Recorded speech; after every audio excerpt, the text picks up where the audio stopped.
Michael Jackson 150 साल जीना चाहता था। किसी के साथ हाथ मिलाने से पहले दस्ताने पहनता था, लोगों के बीच में जाने से पहले मुंह पर मास्क लगाता था।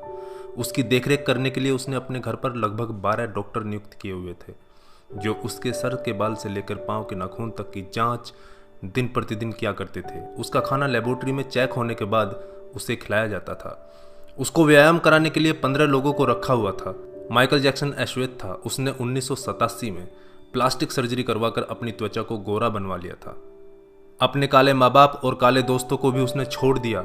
गोरा होने के बाद उसने गोरे माँ बाप को किराए पर लिया और अपने दोस्त भी गोरे बनाए। शादी भी गोरी औरतों के साथ की। नवंबर 15 को माइकल ने अपनी नर्स डेबी रो से विवाह किया, जिसने प्रिंस माइकल जैक्सन जूनियर और पेरिस माइकल कैथरीन को जन्म दिया। वो 150 साल तक जीने के लक्ष्य को लेकर चल रहा था। हमेशा ऑक्सीजन वाले बेड पर सोता था। उसने अपने लिए अंगदान करने वाले डोनर भी तैयार कर रखे थे, जिन्हें वह खर्चा देता था ताकि समय आने पर उसे किडनी, फेफड़े, आंखें, किसी भी शरीर के अंग की जरूरत पड़े तो वह उनको आकर दे दें। उसको लगता था कि पैसे और अपने रसूख के बदौलत मौत को भी चकमा दे सकता है, लेकिन वह गलत साबित हुआ। 25 जून 2009 को उसके दिल की धड़कन रुकने लगी। उसके घर पर 12 डॉक्टर्स की मौजूदगी में हालत काबू में नहीं आई। सारे शहर के डॉक्टर उसके घर पर जमा हो गए, वह भी उसे नहीं बचा पाए। उसने 25 साल तक बिना डॉक्टर से पूछे कुछ नहीं खाया था। अंत समय में उसकी हालत बहुत खराब हो गई थी।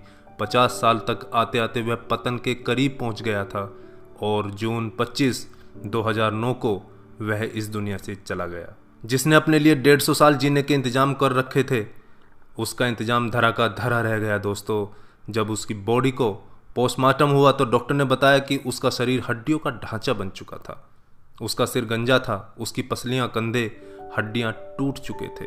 उसके शरीर पर अनगिनत सुई के निशान थे। प्लास्टिक सर्जरी के कारण होने वाले दर्द से छुटकारा पाने के लिए एंटीबायोटिक वाले दर्जनों इंजेक्शन उसे दिन में लेने पड़ते थे।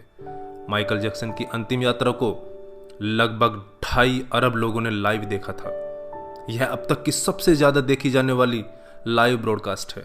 माइकल जैक्सन की मृत्यु के दिन यानी 25 जून 2009 को 3:15 पर विकिपीडिया, ट्विटर और इंस्टा मैसेंजर सभी क्रैश हो गए थे।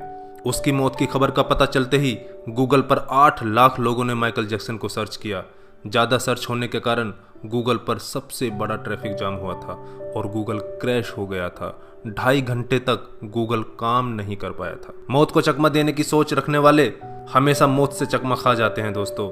कुल मिलाकर सार यही है कि बनावटी दुनिया के बनावटी लोग कुदरती मौत की बजाय बनावटी मौत ही मरते हैं। क्यों करते हो गुरूर अपने 4 दिन के ठाठ पर? मुट्ठी भी खाली रहेगी जब पहुंचोगे घाट पर। क्या हम builders, interior designers, caterers, decorators के लिए कमा रहे हैं दोस्तों? हम बड़े बड़े कीमती मकानों और बेहद खर्चीली शादियों से किसे इंप्रेस करना चाहते हैं?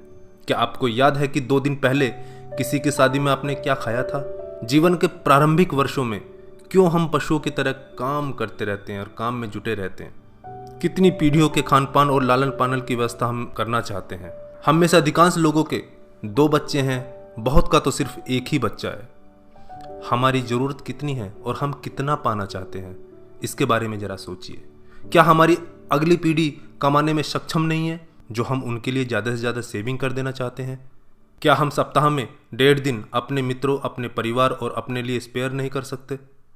क्या आप अपनी मासिक आय का 5% अपने आनंद के लिए, अपनी खुशी के लिए खर्च करते हैं? सामान्यतः जवाब नहीं में ही होता है। हम कमाने के साथ साथ आनंद भी क्यों नहीं प्राप्त कर सकते दोस्तों? इससे पहले कि आप स्लिप डिस्क का शिकार हो जाएं, इससे पहले कि कोलेस्ट्रॉल आपके हार्ट को ब्लॉक कर दे, आनंद प्राप्ति के लिए समय निकालिए मेरे दोस्तों। हम किसी प्रॉपर्टी के मालिक नहीं होते, सिर्फ कुछ कागजातों, कुछ दस्तावेजों पर अस्थायी रूप से हमारा नाम लिखा होता है। अगर भगवान ऊपर है तो वो हमें देखकर हंसता होगा। वो सोचता होगा कि हम कैसी कैसी बातें करते हैं जब हम कहते हैं कि मैं इस जमीन के टुकड़े का मालिक हूं। किसी के भी बारे में उसके शानदार कपड़े और बढ़िया कार देखकर राय कायम मत कीजिए। हमारे महान गणित और विज्ञान के शिक्षक स्कूटर पर ही आया जाया करते थे। धनवान होना गलत बात नहीं है, लेकिन सिर्फ धनवान होना गलत है। आइए जिंदगी को पकड़ें इससे पहले कि जिंदगी हमको पकड़ ले। एक दिन हम सब जुदा हो जाएंगे, तब अपनी बातें, अपने सपने हम बहुत मिस करेंगे। दिन, महीने, साल गुजर जाएंगे, शायद कभी कोई संपर्क नहीं रहेगा। एक रोज हमारी बहुत पुरानी तस्वीर देखकर हमारे बच्चे हमसे पूछेंगे कि तस्वीर में ये दूसरे लोग कौन हैं। तब हम मुस्कुराकर अपने अदरस आंसुओं के साथ बड़े फक्र से कहेंगे, ये वो लोग हैं जिनके साथ मैंने अपने जीवन के बेहतरीन दिन गुजारे थे। मेरे दोस्तों, जीना सीखिए।